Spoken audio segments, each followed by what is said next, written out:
ನಮ್ಮ ಸ್ನೇಹಿತರು ಹೇಳುವಂಗೆ ಅವ್ರ ಕೊಡುಗೆ ಏನು ಸರ್ ಫಸ್ಟ್ ಆಫ್ ಆಲ್. ಆಮೇಲೆ ಜೊತೆಗೆ ಯಾವುದೇ ಒಂದು ಸ್ಟೇಟ್ಮೆಂಟ್ ಕೊಡ್ಬೇಕು ಅಂದ್ರೂ 100 ಸರಿ ಯೋಚನೆ ಮಾಡಬೇಕು.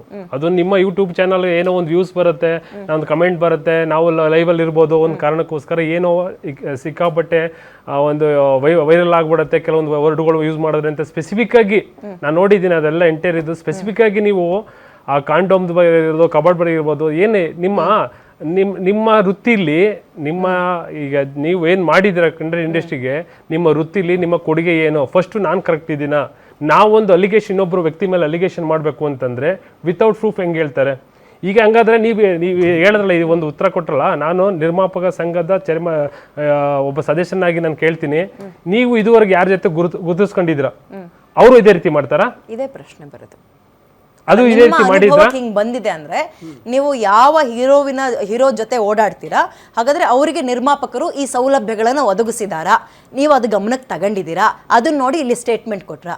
ಸಹಜವಾಗಿ ಕಾಡು ಪ್ರಶ್ನೆ. ಹೌದು, ಅದಕ್ಕೆ ನೀವು ಕ್ಲಾರಿಟಿ ಕೊಡಬೇಕು.